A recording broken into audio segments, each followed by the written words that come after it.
Bismillahirrahmanirrahim. Assalamualaikum warahmatullahi taala wabarakatuh. Salam sejahtera dan selamat malam teman-teman semua.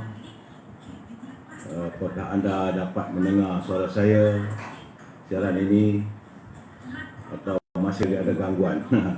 Kak buka lagi ada gangguan. Saya minta maaf saya ya, terlewat sikit tekan-tekan.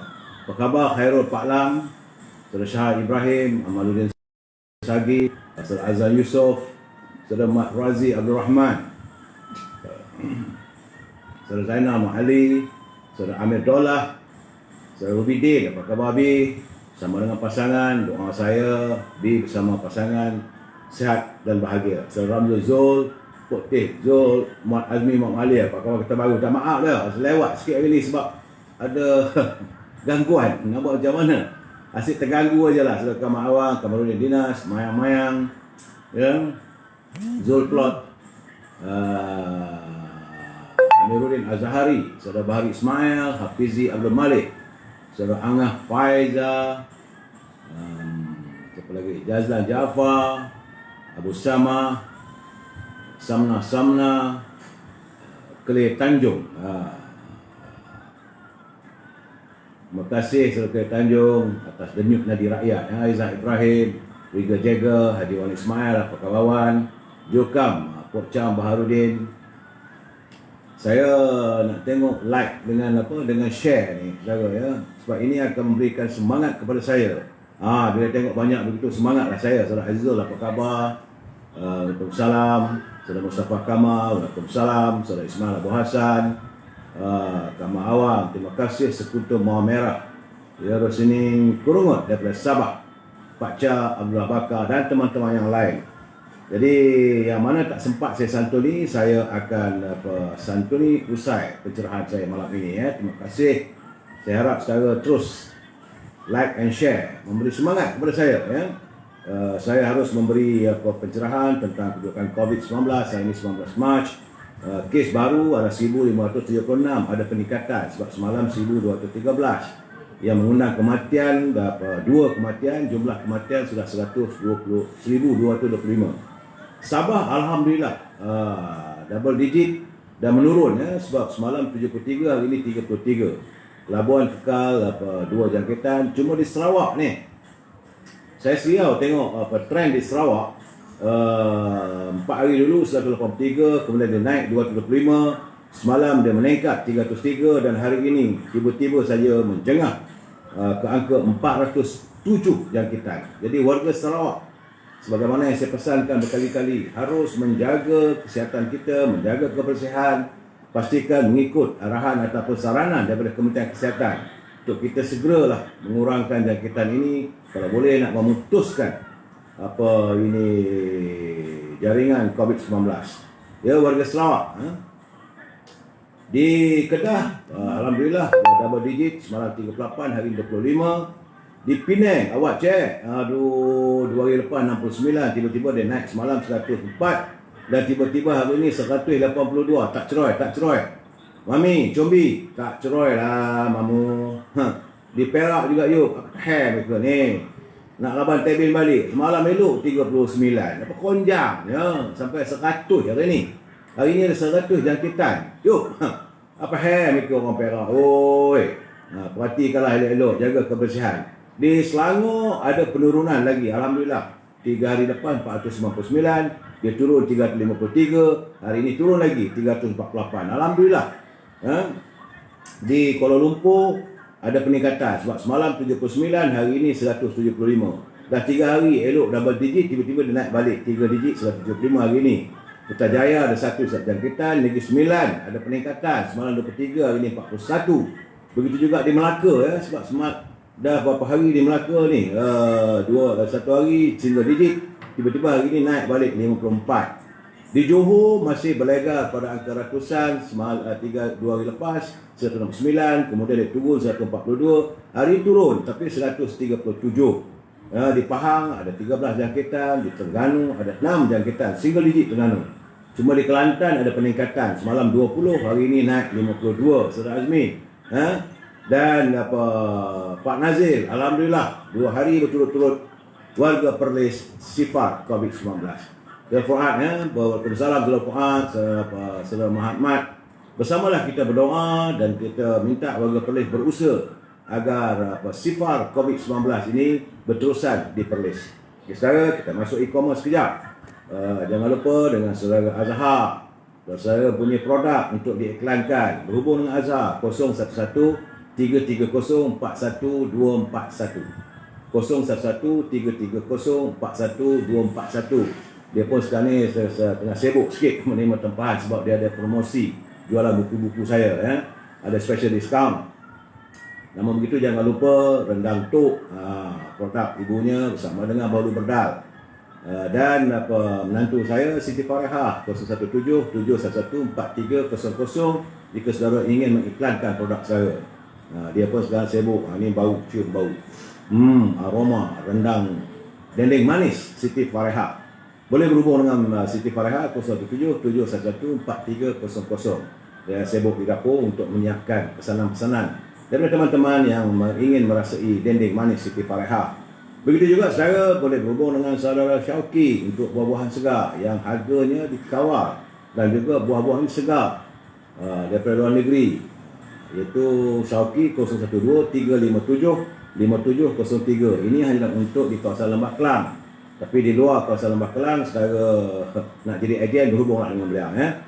Saudara, peluang perniagaan masih lagi terbuka kepada saudara untuk memasarkan produk milik Siti Suraya dan Farkana Nasron, iaitu jus segar dari ladang. Kedua-dua mereka menghasilkan produk jus nanas dan rozel. Banyak khasiatnya. Boleh hubungi kedua-dua mereka 03 624 10786. Hubungi Siti Suraya ataupun Farkana. Dan peluang perniagaan ini untuk makanan para anbiya, iaitu pelbagai jus untuk minuman kesihatan. Jus yang berasaskan kurma, kismis, habatus sauda, dan hari ini pun Amerika mengesahkan bahawa habatus sauda ini adalah antara ubat, antara makanan yang boleh mengurangkan jangkitan COVID-19. Jadi saudara boleh berhubung dengan saudara Zul 019 917 0449 ataupun layari toko jamu Kemaman. Hari ini iaitu jus 30 IQ, itu makanan para anbiya. Jus ini adalah untuk membantu mencerdaskan minda dan merangsang IQ bagi para pelajar dan para tahfiz. Juga ia membantu menguatkan ingatan dan tenaga serta mengurangkan rasa letih. Ini sesuai lah untuk kita jadikan sebagai minum tambahan menjelang hadirnya bulan Ramadan atau saudara yang mula berpuasa awal. Ia juga membantu melegakan bengkak dan sakit sendi. Jus ini sesuai sebagai makanan tambahan untuk diet dan menurunkan berat badan. Ramuannya adalah kurma, kismis, habatus sauda, badam, delima, air zam-zam dan air bacaan 30 juz serta doa-doa. Jadi saudara boleh berhubung dengan saudara Zul 019 917 0449 ataupun layari di Shopee di toko jamu Kemaman. Saudara, itu untuk e-commerce. Tapi dalam kesempatan ini kita jangan lupa kita santuni apa kata para sahabat. Jadi kata para sahabat Rasulullah, kejahilan sering menjadikan kebanggaan tanpa disedari semata-mata disebabkan kerana keangkuhan diri.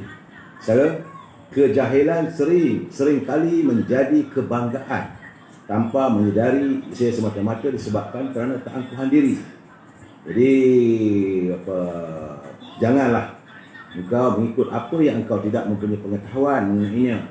Sesungguhnya pendengaran dan penglihatan serta hati semua anggota-anggota itu tetap akan ditanya tentang apa yang dilakukan. Itu dari surah Al-Isra ayat yang ke-36 dalam tafsir Qurtubi. Jadi janganlah engkau mengikut apa yang engkau tidak tahu dan tidak jelas. Qatadah berkata, para sahabat, Qatadah berkata, jangan berkata, aku telah melihat, sedangkan engkau tidak pernah melihat.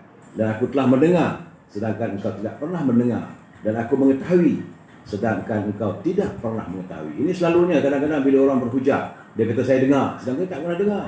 Dia kata saya dah tengok sendiri, saya lihat, sedangkan dia tak melihat. Aku tahu, sedangkan dia sendiri tidak mempunyai pengetahuan persoalan itu. Jadi sebab itu Mujahid berkata, jangan mencela seseorang dengan sesuatu yang engkau tidak ada ilmu atau informasi tentangnya. Sesungguhnya sebaik-baik orang yang kamu ambil bekerja ialah orang yang kuat lagi amanah. Jadi dari Abu Hurairah, dia berkata Rasulullah SAW bersabda, orang mukmin yang kuat lebih baik dan lebih dicintai Allah Subhanahu Wa Taala daripada orang mukmin yang lemah.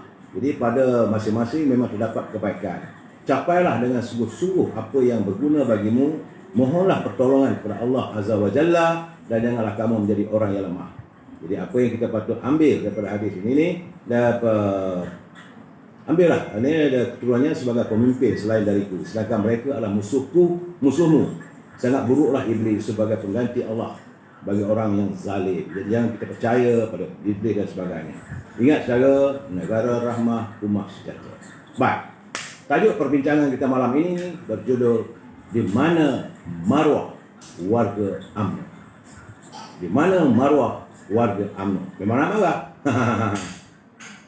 Dalam kesempatan ini saya juga ingin menjelaskan bahawa saya minta maaf semalam saya tidak live kerana saya menyantuni jemputan daripada dua orang, daripada wakil ahli parlimen daripada Parti Keadilan. Dia nak debat tapi malangnya ialah bila dua orang. Saya cuma dapat cakap lebih kurang 15 minit. Dia ingat bahawa kita akan terperangkap, saya kata no, bahawa kita kekal sebagai warga UMNO. Jadi saya dalam memperkatakan tentang di mana maruah warga UMNO ini, kita santuni dulu pantun Pak Nazir. Apa kata Pak Nazir? Baju batik dipakai disalin, rasa gembira coraknya kena. Amalan politik tidak berdisiplin, menjurus negara ke lembah hina. Jadi kalau politik tidak berdisiplin, maka negara akan berada dalam kehinaan. Itu sindiran daripada Pak Nazir. Lagu langgam indah irama, baik berseni, hati tersentuh. Rumah agam dibina lama, sayang penghuni cuba meruntuh. Ini Pak Nazir mengingatkan kita, rumah agam itu rumah UMNO dah lama tersegam, tapi ada juga kalangan penghuninya cuba untuk meruntuh. Jadi hayatilah pantun Pak Nazir itu. Begitu juga saya menerima kiriman pantun daripada saudara Muhammad Azmi dari Kelantan. Simple pantunnya, tapi cantik. Elok saya baca. Dia kata, lompat si kata lompat, lompat dalam perigi. Kalau salah lompat, merana diri sendiri. Dia mengingatkan mereka-mereka yang nak melompat serta melompat sini. Begitu juga apa kata Abang Lee daripada Terengganu. Saya tak pakai ini saja, tapi saya tengok pantun cantik. Dia kata, tegaknya berdiri kerana sendi, patah sendi, badan binasa. Tegaknya diri kerana budi, rosak diri, maruah binasa. Jadi saudara, hayatilah pantun-pantun yang dikirimkan oleh teman-teman kita yang sempat saya baca satu persatu. Saya ingin mengingatkan lagi pada saudara bahawa apa yang anda tulis, apa yang anda komen dalam wall ini, anda adalah bertanggungjawab dan saya tidak bertanggungjawab terhadap sebarang kritikan, sebarang persoalan yang anda utarakan. Kerana ini sesuai dengan kehendak Kementerian Penerangan, Komunikasi, bahawa jagalah tiap-tiap komen itu jangan sekali-kali berunsur untuk memecah belahkan kaum. Jangan sekali-kali. Jangan kita melanggar undang-undang dan jangan kita menyentuh soal-soal yang bertentangan dengan perlembagaan. Ingat saudara, bila kita berhujah, we must agree to disagree, tetapi gunakanlah bahasa yang terbaik. Saudara Ali Abdul Latif, UMNO yang terindah betul. Itulah kita sedih sangat. Saya ingin menyatakan bahawa kita akan meneruskan perjuangan agar pimpinan negara sentiasa menjaga kebajikan dan menyantuni kepentingan rakyat. Jadi kebajikan didahului, rakyat disantuni. Soal moratorium masih lagi tidak ada jawapan, tidak ada perkara yang tuntas. Pihak bank dah mula mengejar. Saya pun tak boleh nak buat apa. Dan mereka yang berkuasa, saya cuma boleh melontarkan suara ini. Dan kita berdoa dan sampai itu mengharap agar warga yang berada, yang bekerja, yang bertugas di bank negara, perhatianlah sikit dengan masalah rakyat. Begitu juga dengan kumpulan wang simpanan pekerja. Dah masuk bulan ketiga. Dah dekat penghujung dah pun. masih lagi belum lagi pengeluaran secara 10,000 secara tuntas. Ada yang dapat, tapi yang perolehannya itu tidak begitu sebagaimana yang diharapkan. Jadi warga di Kepulauan Semenanjung kerja, kasihanilah rakyat. Jadi usahakanlah. Begitu juga dengan mereka yang berada di Kementerian Perdagangan Dalam Negeri dan Awal Pengguna. Semalam saya bertanya dengan dua wakil rakyat. Walaupun mereka daripada parti keadilan, tapi mereka adalah ahli parlimen. Saya bertanya apakah salah sebenarnya kenyataan. Dia kata benar apa yang katakan, bahawa dalam suasana darurat ini sepatutnya Kementerian Perdagangan Dalam Negeri dan Awal Pengguna boleh menggunakan dekri dan kesempatan pengumuman darurat ini dalam suasana darurat ini untuk meletakkan harga silik pada barang-barang dan keperluan makanan. Sebab ini menjangkupi soal rakyat, soal kehidupan.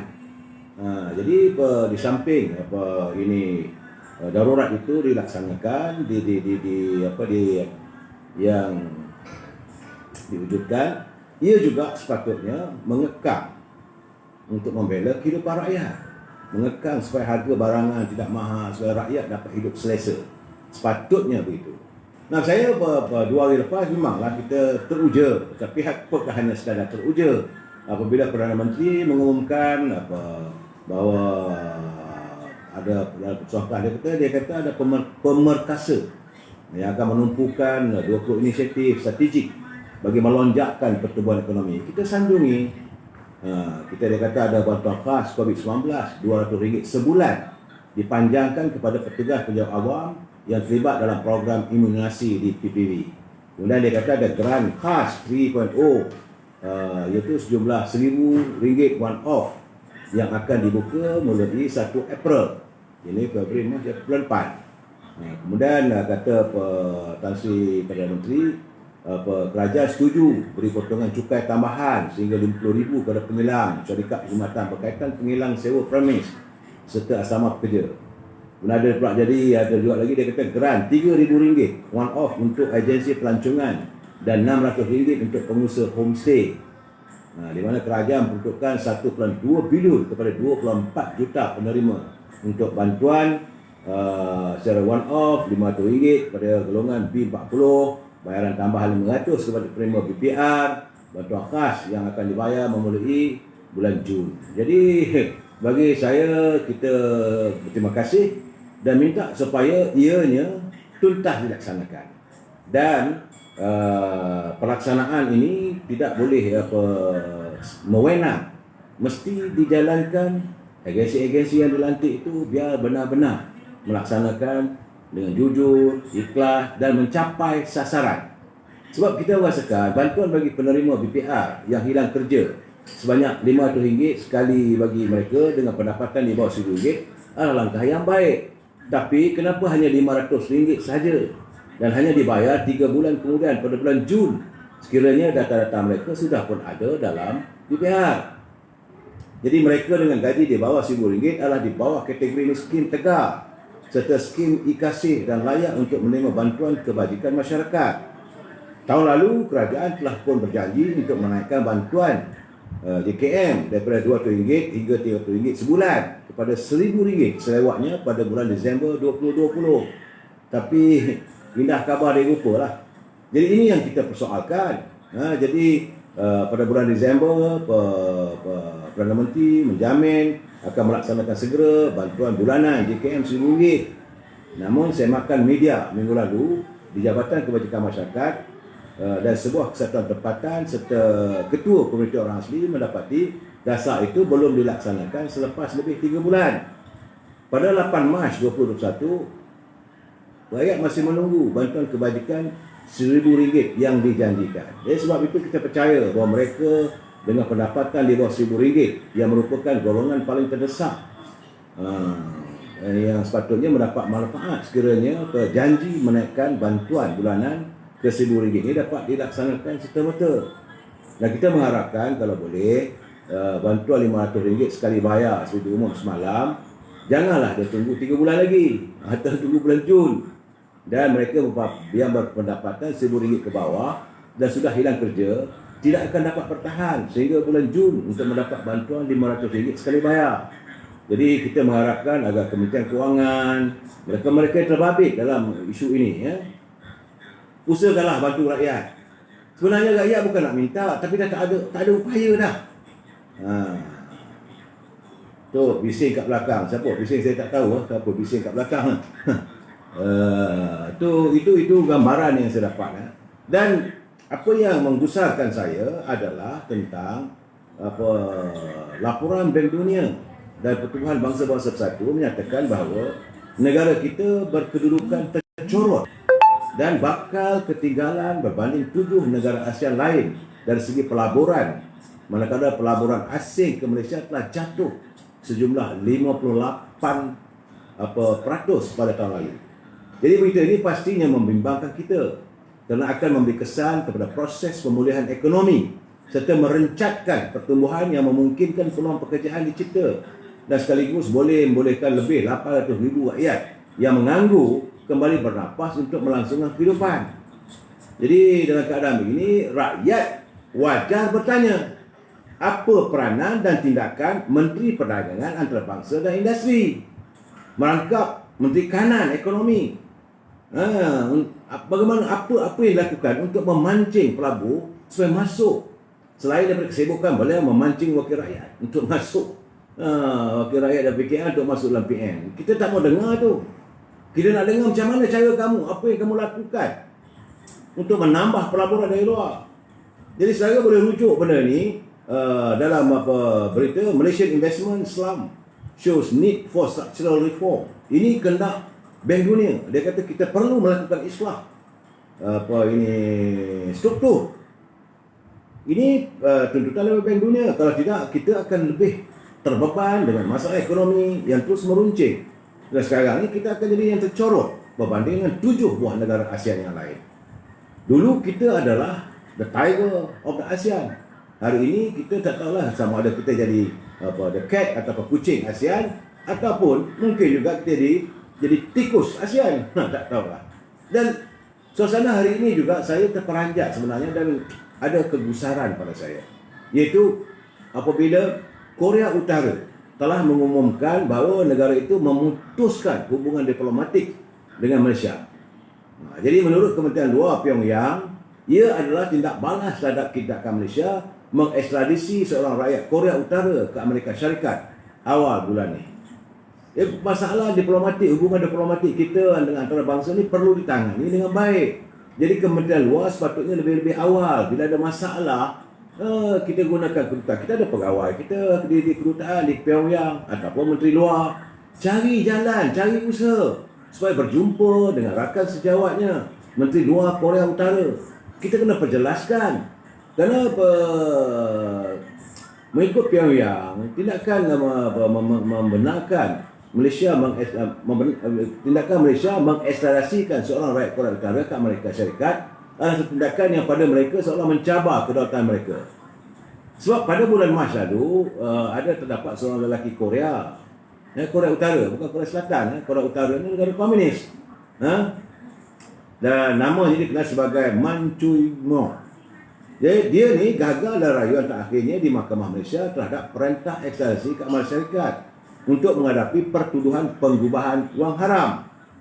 Jadi bila dah gagal, maka kerajaan Malaysia terpaksalah hantar memenuhi tuntutan ekstradisi daripada Amerika. Sekejap ya, saudara ada komplain kata TV saya kuat, saya kena tutup. Sekejap saudara. Duhai.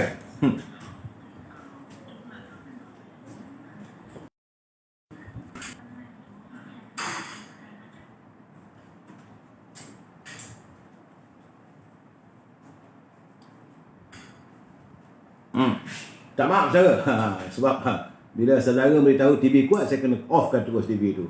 Ialah kadang-kadang bila saya buat live ni. Jadi sepatutnya betul saya setuju, kita kena jaga hubungan kita. Memanglah bahawa kita kena memenuhi tuntutan Amerika. Dalam waktu yang sama, kita kena explain lah. Jadi Kementerian Luar, pegawai-pegawai yang jaga desk untuk negara-negara blok komunis, negara-negara blok Korea Utara dan sebagainya, cari jalan. Sama ada berhubung. Jadi ini masalah diplomatik. Masalah diplomatik, dia tak boleh dengan menunjukkan keangkuhan. Jadi para duta ni kalau saya bertemu dengan duta, mereka bercakap dengan baik. Dia ada etikanya. Dia tak boleh kita tunjukkan angkuh. Walaupun dia komunis ke, sama dia daripada Amerika ke, sama dia daripada England ke, ataupun daripada Arab ke, kita tak boleh nak tunjuk keangkuhan kita. Kita kena ada hubungan diplomatik. Saya tidak menuduh, tapi saya menjangkakan kerana mungkin kita gagal untuk menangani hubungan diplomatik yang sebegitu, akhirnya bila diputuskan hubungan diplomatik, dia tutup kedutaan kita dan dia pun menutup kedutaan di sini, kita pula terus tanpa berlengah-lengah mengusir pula pegawai dia. Tindakan yang saya rasa saya tak tahu, ini soal hubungan, mereka lebih tahu daripada kita. Cuma saya berfikir, dalam pemikiran saya, apakah hubungan diplomatik ini bukan senang nak menjalin, sebab kita telah pun menjalin hubungan diplomatik dengan Korea Utara ni sejak daripada tahun 1973. Hubungan yang begitu lama.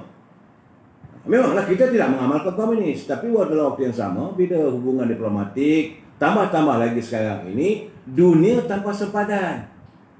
Sebab ada jalannya, ada jalurnya. Kenapa dikejutkan? Bila kita kejutkan benda begini, ini akan membimbangkan juga negara-negara ASEAN yang lain. Jadi kita, jiran-jiran kita, mereka pun kalau Malaysia dah tak ada hubungan diplomatik dengan Korea Utara, bagaimana dengan mereka? Ini juga terkait.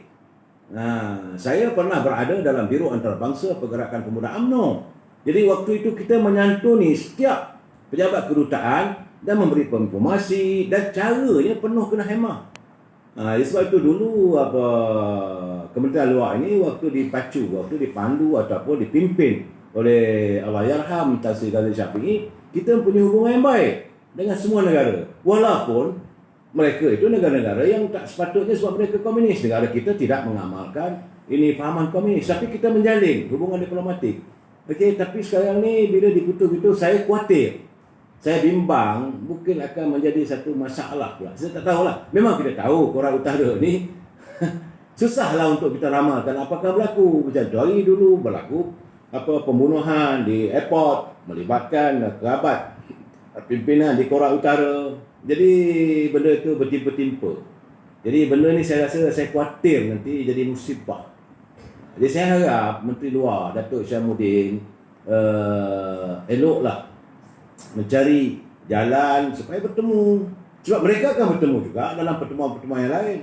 Kerana apabila ada persidangan antarabangsa yang dianjurkan di Indonesia, di Thailand ataupun di mana-mana lah, kita bond ataupun akan tersempak dengan Menteri Luar daripada negara Korea Utara. Jadi apakah kita nak di peringkat antarabangsa tu kita nak bersama dengan orang?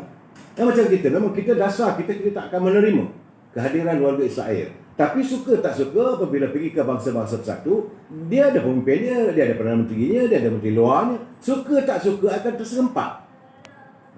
Jadi janganlah kita mengambil remeh. Kementerian Luar ni penting, sebab ini mencerminkan wajah kita, wajah luar. Kalau wajah kamu nampak hodoh, maka orang kamu rasakan dalaman kamu hodoh. Jadi menteri ni sibuk nak shopping kata tu, tak tahulah saya. Saya melihat bahawa lepas satu musibah berlaku dan benda ini menteri tidak menangani. Saya tak tahulah, kita bukan nak menuduh, tapi dalam keadaan begini kita merasakan bahawa kadang-kadang menteri ini seolah macam tak ada hala tuju lah. Jadi sepatutnya bila berada di Kementerian Luar tu, mesti ada hala tuju. Dasar Malaysia macam mana? Tapi bila dia berlaku duta menutup kedutaannya itu, bagi saya lah ini satu benda yang mengejutkan. Dan tentulah berita ini tersebar ke seluruh dunia.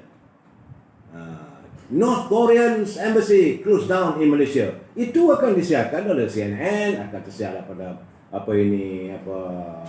di BBC, akan tersiar di mana-mana. Dan mungkin negara tersebut ada hubungan diplomatik. Dan mereka pun tiba tanya, dah susah nak menjawab.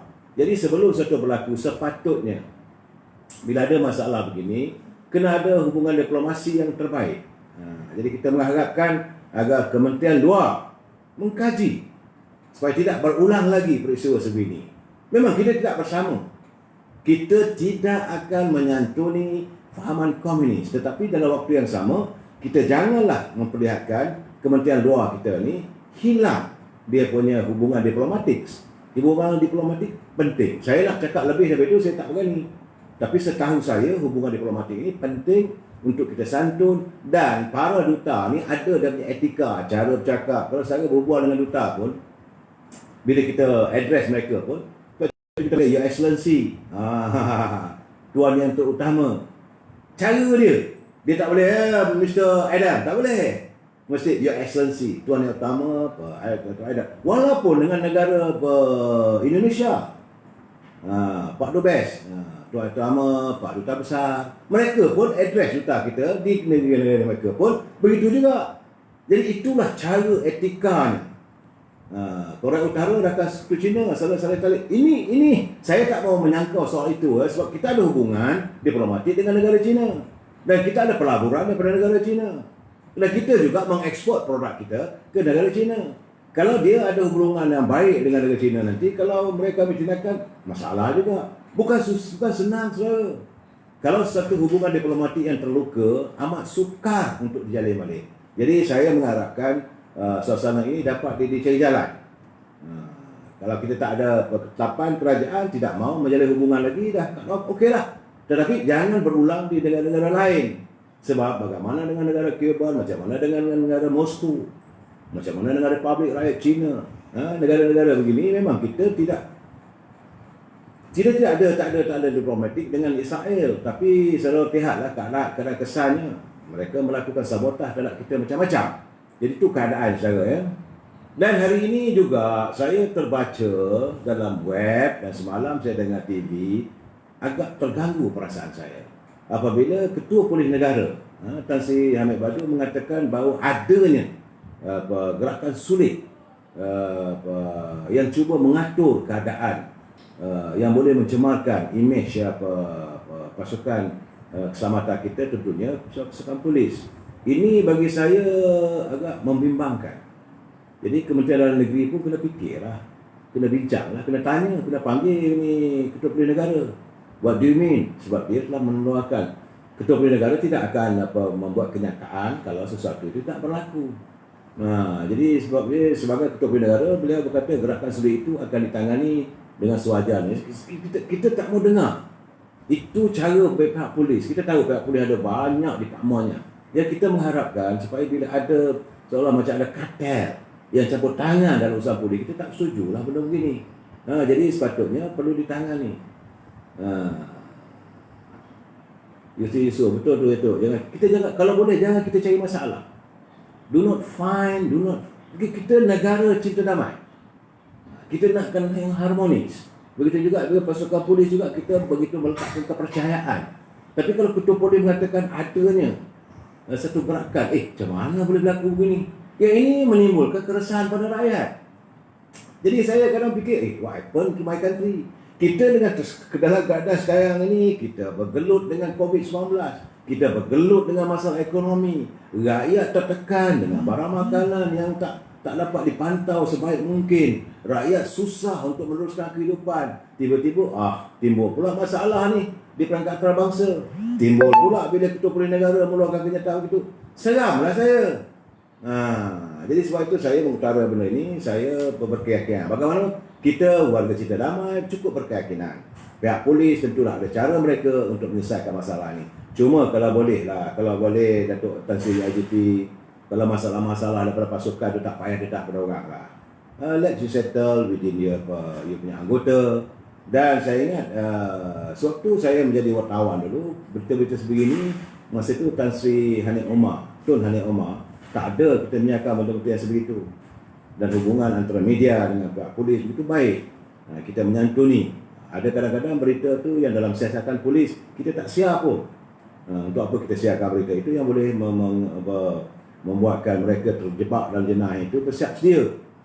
Jadi ada cara dia. Jadi kita haraplah pasukan polis dapat menangani secara tuntas, dan kita mahu pasukan polis kita ini bersih dari segala elemen dan terus menjaga keselamatan negara. Kita rakyat begitu percaya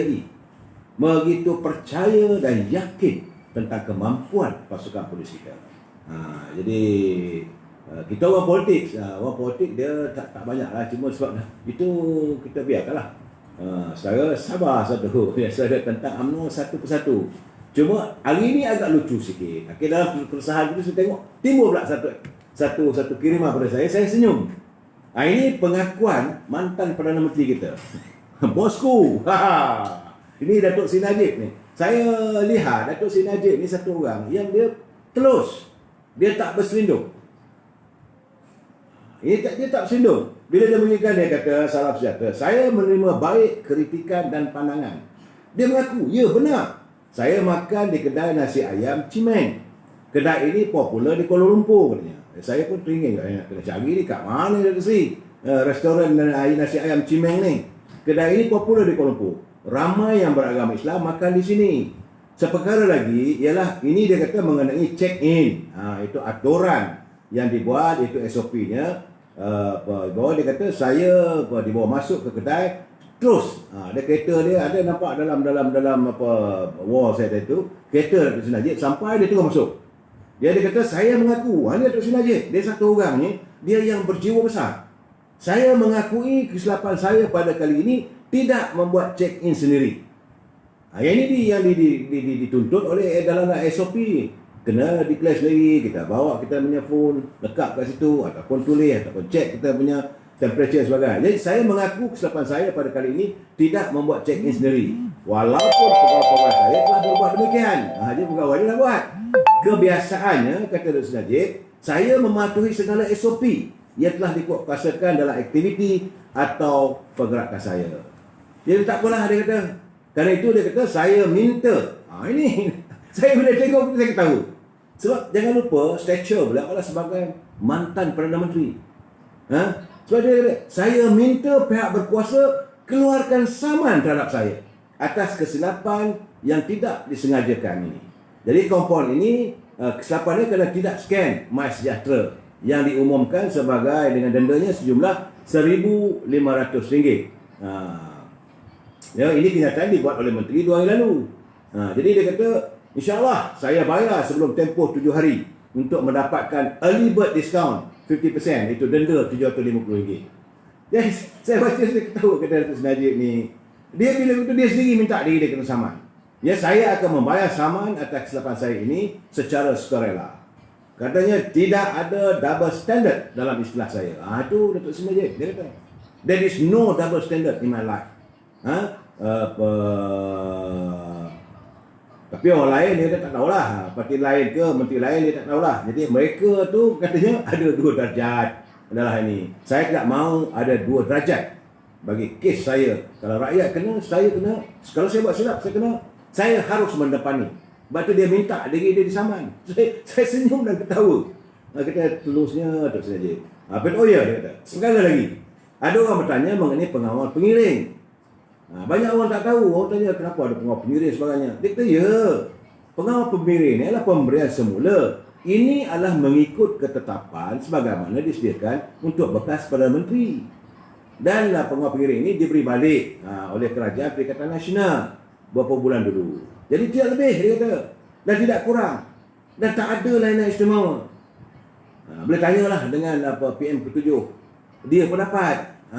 Bukan bekas mantannya Tun Abdullah Badawi dapat, Dr. Mahathir dapat. Siapa saya menjadi Perdana Menteri, itulah dia punya Saudara Muhammad Nayam. Bukan saya bodek, tidak. Saya nak menjelaskan. Bila saya dapat kiriman tu, saya ketawa saudara. Dan begitu bagi saya bahawa dia orang yang betul serang. Itulah kiriman yang di samping kerisauan ada kelucuan, di samping itu kita untuk pengetahuan kita. Bekas Perdana Menteri memang dia berhak untuk mendapat pengawal pengiring. Ini disediakan oleh kerajaan daripada dulu lagi. Jadi saya jangan kita menuduh yang bukan-bukan. Baik, persoalan kita hari ini adalah di mana maruah UMNO. Di mana maruah UMNO? Kerana kita melihat pelbagai usaha sedang dilakukan untuk membolehkan UMNO mengubah keputusan yang menolak kerjasama dengan PBBM.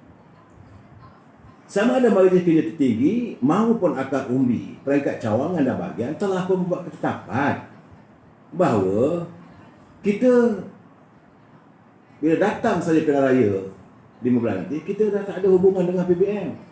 Itu ketetapan daripada cawangan, daripada bahagian, dan Majlis Tinggi dah putuskan sebelum dan tu. Tapi dia kata masih ada orang yang berusaha untuk membatalkan. Okey, nak masuk juga. Okey, hai. Okey, cucu saya ni tengah kita buat pencerahan pun dia nak masuk interlude. Lepas baca Quran lah tu. Sebab hari Jumaat selalunya dia akan baca Quran, lepas tu dia lewat. Jadi masalahnya masih ada pencacat yang berusaha untuk membatalkan persoalan tersebut dengan pelbagai hingga. Macam-macam era, ada ubutan, ada tawaran, dan saya melihat ini tindakan yang amat kecil. Malahan saya amat sedih lah. Sebab kabarnya ada pemimpin bertemu dengan 6 orang ketua wanita bahagian dari Melaka katanya, ya. Mereka telah pun mewujudkan bahawa wakil-wakil wanita negeri ini akan membaca usul di Perhimpunan Agung Wanita nanti untuk menyokong PBBN dan setuju supaya UMNO ini menyerta masuk dalam PN serta sokong agar jawatan Timbalan Perdana Menteri ini dari UMNO. Dan gaya, jadi mana maruah kita? Dan mereka menggunakan wanita pula. Jadi memanglah tidak mustahil wanita negeri tersebut selaku sayap akan menerima yang lain. Kita tidak mustahil ada juga nanti mereka ini akan berkunjung bertemu dengan ketua-ketua wanita di bahagian-bahagian lain. Sebab mereka melihat nak digunakan pemuda. Saya rasa pemuda dah jelas dia tak berani sebab pemuda tangkas, tapi dia pikat melalui pergerakan wanita. Dan ada pembayaran katanya, tapi bayaran itu Allah brother, takkanlah nilai UMNO ni 10,000. Cuma saya lihat sekarang ni popular lah kata 10,000. Sejak UMNO menuntut agar kumpulan wang simpanan pekerja dibayar oleh KWPF, pengeluarannya 10,000 one off, kemudian tak dapat lagi, kita akan terus melakukan 10,000. Tiba-tiba ada pula compound nilainya 10,000. Tak habis lagi isu 10,000 sebab kita menyediakan barisan peguam melalui pemuda apa semua tu untuk membantu mereka-mereka yang kena compound dan sebagainya.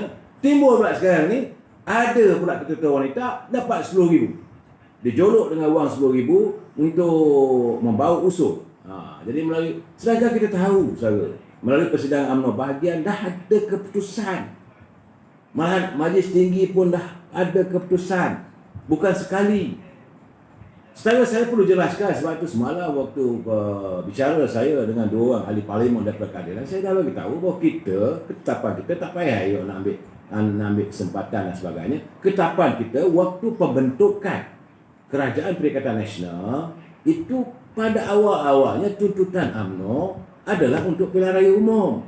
Tapi kerana waktu itu negara dalam keadaan menghadapi COVID-19, jadi saranan daripada pihak tertentu supaya okeylah kita terimalah supaya Tan Sri Muhyiddin jadi Perdana Menteri. Tetapi dia ada tempoh waktunya. Sebab saya ingat lagi terngiang-ngiang telinga saya, Datuk Seri Presiden menyatakan kita minta, dia kata, tak silap saya berapa bulan bagi mesyuaratnya, 12 bulan ke 14 bulan, betul lah, waktu pembentukan Kerajaan Perikatan Nasional, bahawa dia UMNO meminta supaya dia adakan pilihan raya umum. Kalau tak ada pilihan raya umum, ada waktunya yang Datuk Seri Presiden akan umumkan. Saya ingat dia akan betul serang dalam Perhimpunan Agung UMNO nanti. Saya yakin dia akan bercakap soal ini. Dia perlu menjelaskan keadaan sebenar. Dan kita bagi tahu bahawa kita dengan Perikatan Nasional pada mulanya kerajaan disokonglah, tapi bila mereka membentuk parti politik PN, kita tak bolehlah menyertai sebab kita dah ada Barisan Nasional.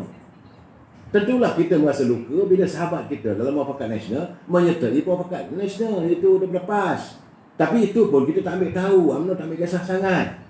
Kita menyantuni juga atas atas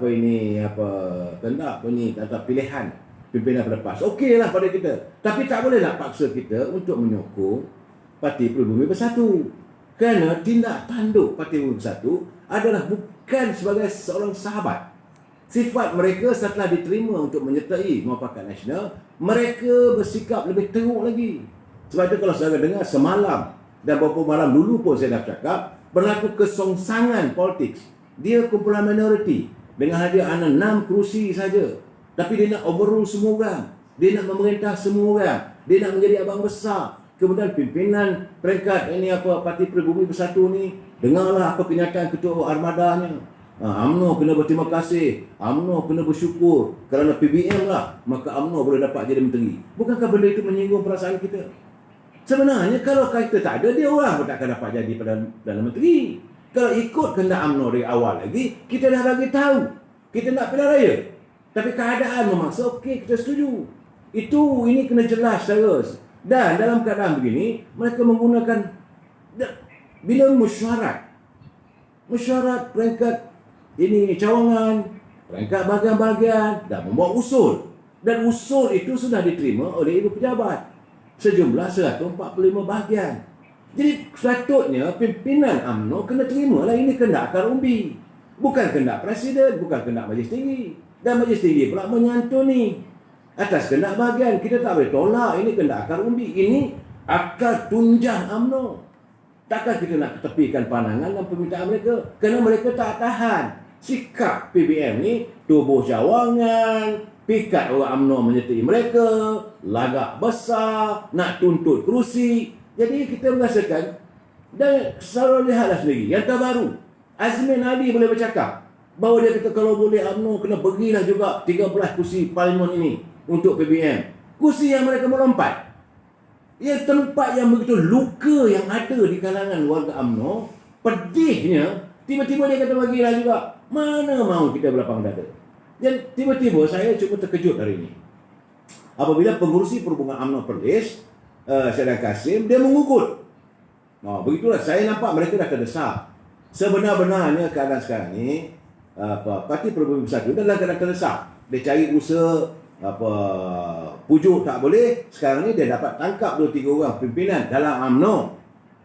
Yang kita kecewa adalah dia adalah pemimpin UMNO. Dia adalah ketua perhubungan. Dia boleh menangkis ataupun menafikan keputusan Majlis Tertinggi, di mana dia juga hadir dalam mesyuarat itu sebagai yang dijemput. Dia bukan ahli Majlis Tinggi, tapi dia sebagai ketua perhubungan negeri, maka dia dijemput juga untuk berada dalam Majlis Tinggi yang memutuskan supaya kita dengan PBM ni bila datang pilihan raya kita putus. Yang kamu nak sibuk lagi buat apa? Tiba-tiba sekarang ni dia pula kata pengurusi perhubungan UMNO Perlis, Syedang Kasim, dia urut akan memutuskan hubungan dengan kepimpinan pusat. Artinya apa yang diputuskan oleh Majlis Tinggi itu aku tak nak pakai. Jadi Perlis ini berkecuali. Perlis mempunyai otonomi. Mana boleh keputusan ibu pejabat dilanggar oleh keputusan bahagian. Beliau sudah melakukan tindakan yang melanggar disiplin. Sebab itu warga UMNO katanya boleh buat laporan kepada Biro Disiplin, minta supaya disiasat. Kalau itu tindakannya, sebab ini menyanggah, ini menunjukkan satu kepribadian, ini menunjukkan satu sikap yang tidak baik kepada parti kita. Apa yang diputuskan? Sedangkan Majlis Tertinggi, klaus yang ada dalam perlembagaan, Majlis Tinggi juga boleh membuat keputusan. Kalau perhimpunan dah buat begini, Majlis Tinggi juga boleh membuat keputusan. Begitulah hebat. Tapi bila Majlis Tinggi dah buat keputusan, tak boleh nak dicabar. Ini tindakan Syedang Kasim ini tak lain tak bukan adalah mengundang masalah dengan mencabar Majlis Tinggi. Jadi ingat, Majlis Tinggi ni apa? Kuda tonggongan.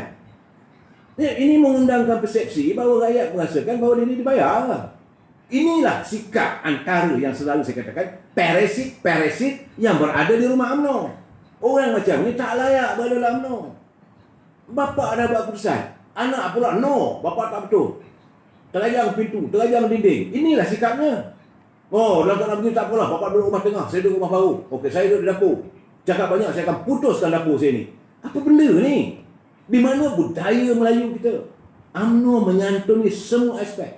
Dan dalam keadaan sekarang ni, kita sedang dicabar. UMNO sedang dicabar oleh pimpinan PBM. Bukan salah kita. Peringkat awal kita berlapang dada. Memang kita pedih. Memang kita sakit hati apabila ahli-ahli kita melompat menyertai PBM.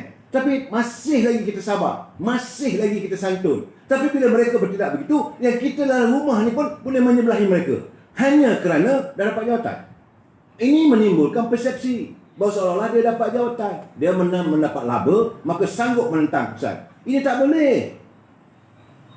Besok kalau orang dah mengadu ke Biro Disiplin, kalau Biro Disiplin membuat satu tindakan, besok jadi masalah. Saya kena ingat, saya kena UMNO ni sebuah parti yang tak boleh dicari ganti. Tapi masalahnya dalam UMNO itu sendiri. Punca kita dulu, kita kalah di 30 kursi parlimen yang terdapat majoritinya daripada pengundi-pengundi pilkada kerana dalaman kita juga.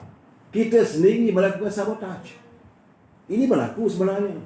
Tapi sekarang ni dalam musim kita dah mula nak menuju pilihan raya umum, dalaman kita sendiri berkecamuk. Sebab itu saya kata ada mereka-mereka yang musang berbulu ayam. Kita dah mengundang ular masuk dalam kelambu kita, ada pula musang bulu ayam, lain tak ada nak memusnahkan UMNO. Apakah kita boleh izinkan? Apakah warga UMNO bersedia untuk melihat rumah UMNO ini diceroboh begitu saja? Apakah kita nak melihat bahawa adanya ahli-ahli UMNO tak setuju, tergajang pintu, tergajang dinding bagi pecah? So, ni siapa ni? PWTC bagi tempoh 48 jam pada Syahidan Kasim balik ke pagar jalan atau dipecat. Ini Syamsul Reza. Saya tak tahu. Yang itu saya tak dapat. Sebab tadi saya ada di PWTC, saya jumpa dengan beberapa pimpinan di tingkat 38. Saya tak dapat. Jadi sepatutnya kalau itu, memang itulah sepatutnya. Dia kena tarik balik kenyataan ini. Sebab kenyataan ini adalah kenyataan yang cukup kurang sopan. Bukan daripada seorang pemimpin UMNO. Ya, ini kalau kita cakap nanti, saya tengok tulisan daripada Tok Rafi. Di atas kat saya dia kata, mereka ni spesies pelacur juga rupanya. Inilah akibat pembesar UMNO tidak undur dari kerajaan Perikatan Nasional. Yang jadi menteri, akhirnya pecah belah dalam parti, yang jadi Raja Mandalia untuk mempunahkan UMNO.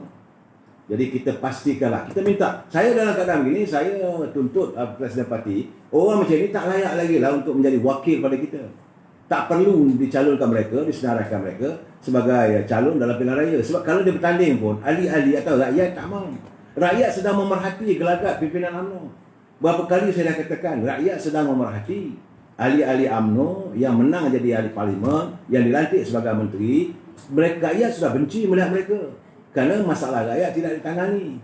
Jadi menambah lagi, rakyat meluat dengan perangai mereka ni apabila kelakuan yang sebegini. Kalau mereka diturunkan, belum pasti lagi rakyat akan sokong. Ini sikap dia. Dulu dia bergaduh dengan Sultan kerana tak lantik dia sebagai menteri besar. Lepas tu pujuk orang apa semua, ahli Dewan Negeri, katanya 5 ke 7 orang boykot. Kita ni menyanjungi UMNO sentiasa patuh pada raja berperlembagaan. Kita tak boleh sanggah. Tapi sekarang tak peduli. Sekarang ni kalau cakap Tun Najib pun tak peduli. Sedangkan anda masih ingat gambar siapa yang duduk tunduk dengan kepala botaknya, cium tangan Datuk Seri Najib berdecup-decup. Entah-entah Syahidan dah kena ugut Datuk. Itu saya tak tahu.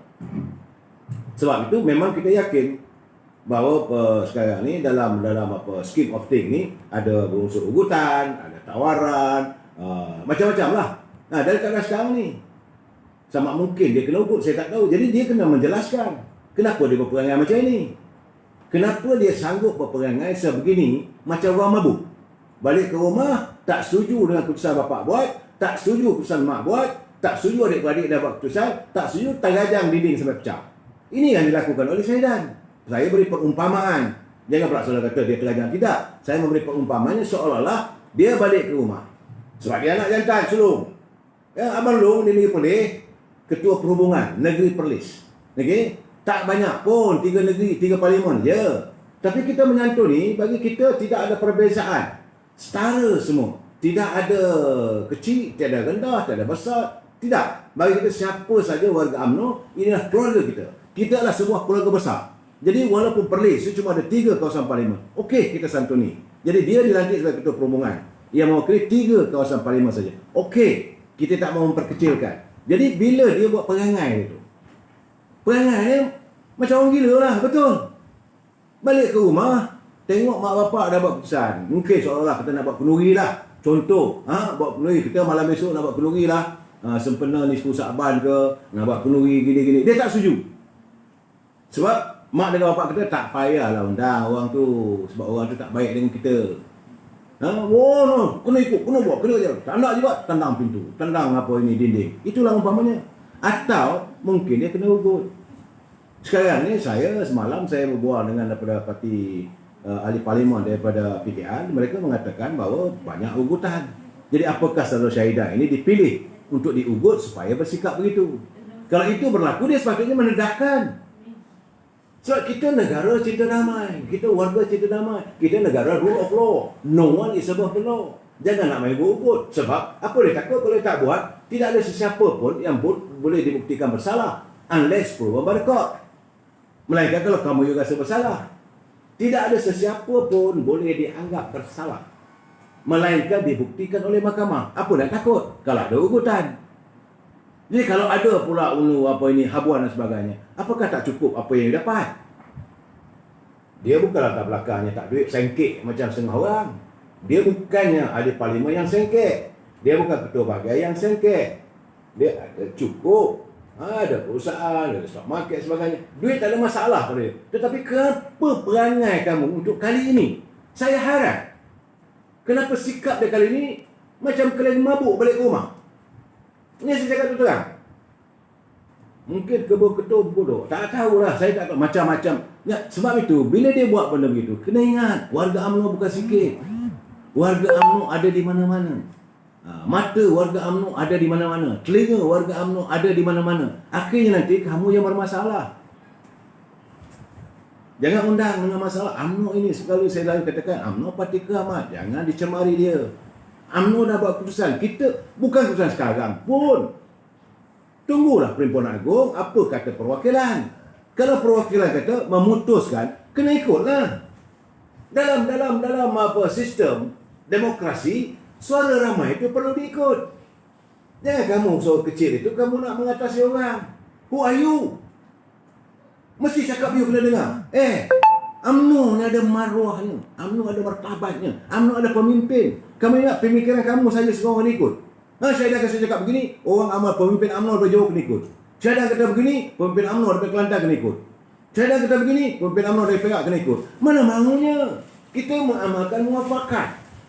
Kita bermuafakat, kita berbincang. Majlis tertinggi UMNO berbincang. Setelah dibincang, diputuskan bahawa kita, wakil-wakil rakyat UMNO, menyokong kerajaan pusat. Menyokong kerajaan. Dan kerjasama kita dengan PBM akan terhenti apabila datang pilihan raya umum. Belum pun pilihan raya umum ni, aku takut sangatnya buat apa? Mungkin pilihan raya umum akan diadakan tahun depan. Mungkin tahun 2023. Yang kamu nak meraban sekarang ni apa hal? Nak steady lah, babe. Keramat dan penat. Ini bukan soal keramat dan penat. Tidak. Masalah sekarang ni dari dalam UMNO.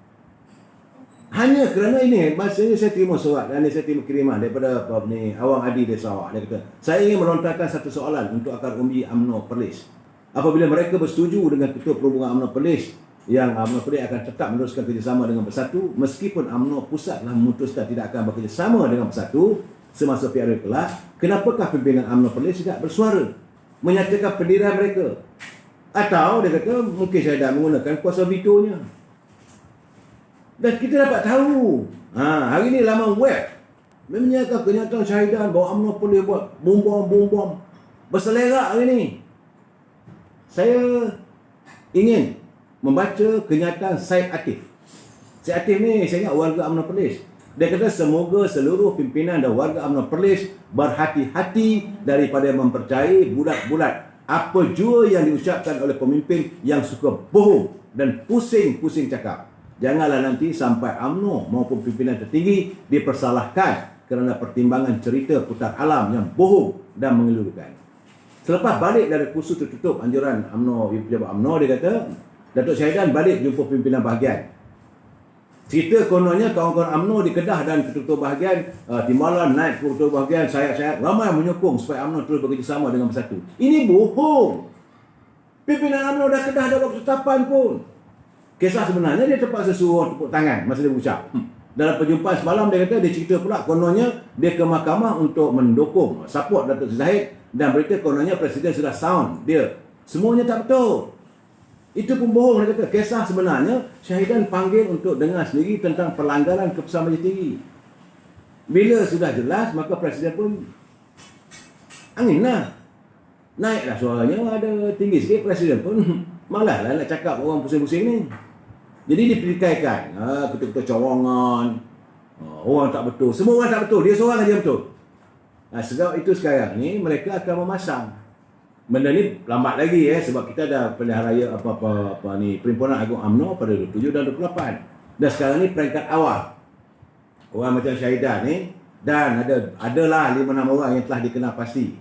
Okey, musuh musang berbulu ayam yang berada dalam rumah UMNO ni. Mereka ini sekarang ni sedang mengumpat ketua-ketua UMNO bahagian, ketua-ketua pemuda, ketua-ketua wanita, ketua puteri untuk membawa usul menentang putusan Majlis Tinggi supaya kita meneruskan kerjasama dengan Parti Pribumi. Ini jadi bayarannya adalah dapat RM10,000. Jadi sebab itu saya mempersoalkan, inikah maruah UMNO? Murah sangat maruah UMNO ni, boleh dibeli ahlinya dengan RM10-20,000, maka ikut nggih cakap, maka lontarlah suasana kenyataan-kenyataan yang tak sealiran dengan kepimpinan ahli akar umbi. Jadi kepada mereka ini, sedar dirilah, insaflah.